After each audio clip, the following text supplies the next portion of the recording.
Hello everyone, welcome to another video on the channel.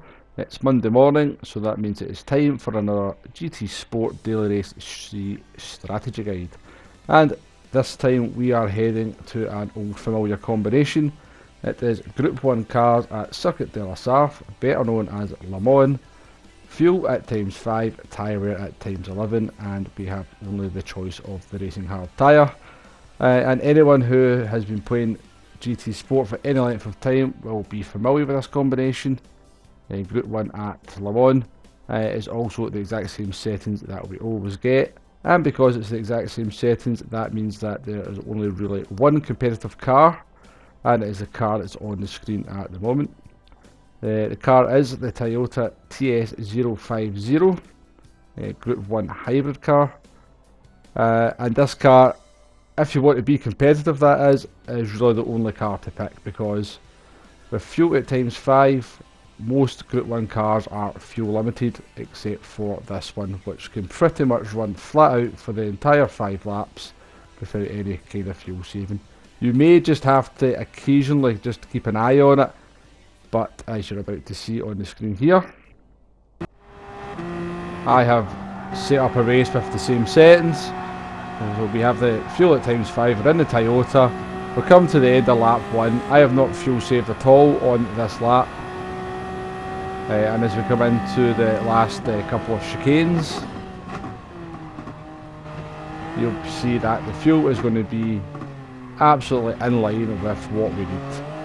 So the laps remaining is going to say 4 and 80% is exactly what we need to complete the race distance at full throttle. So yeah, if you want to be competitive, this is the car to pick. For example, here is probably the other most popular Group 1 hybrid car. It's the Audi R18 2016 model. Again, we've set it's the exact same settings. We're coming to the end of lap 1 and you can see we're already well short on the fuel. So by my calculations, we're probably going to take on about 20% of fuel to make it to the end, or at some point in the race. So let's get an idea of how long a pit stop's going to take. So we're not going to change the tyres, we're going to take on the fuel. We take on 21% on this occasion, but I calculated that loss to come in at about 10 seconds, and if you stop at the end of lap 2 or the end of lap 3, there's just no way you're going to make up that time, because you're not changing the tyres either, so you don't have a tyre advantage. And the Toyota doesn't have to save fuel anyway. So not a lot more to say about this one. The competitive strategy for this is to pick the 2016 Toyota and do the no stop. That's if you want to be competitive, that is. I do have a more comprehensive strategy guide on the channel from when this race came up a few months ago. So if you want to check that out to get a little bit more in-depth strategy, then please do. But yeah, just to reiterate, the strategy for this one is the no stop in the Toyota. Now that's not to say you can't use other cars, of course you can.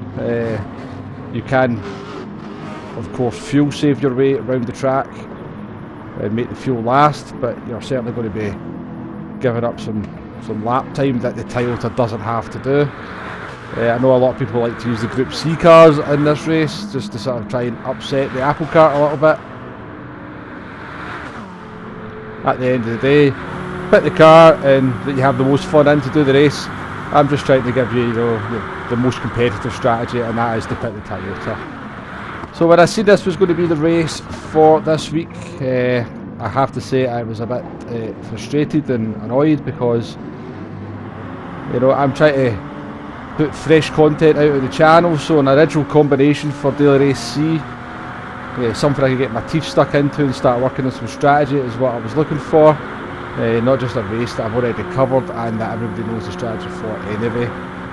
And it really is a race that with just a few kind of minor changes to the settings on the fuel and the tyres, it could really change the dynamic of this race and make it much more strategic and much more, bring in a lot more options to it. Simply just change the fuel down to times 4, and then you bring so many more cars into play rather than just the Toyota.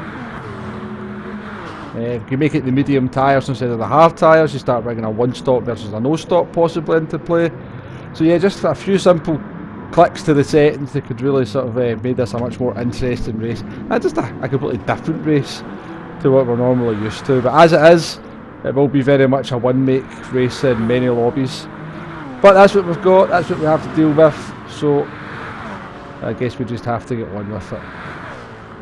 So if you made it this far, thank you very much for watching. Please hit that like button, please hit that subscribe button if you like what I'm doing on the channel. I do appreciate all the likes, the subscribes and the comments that people leave.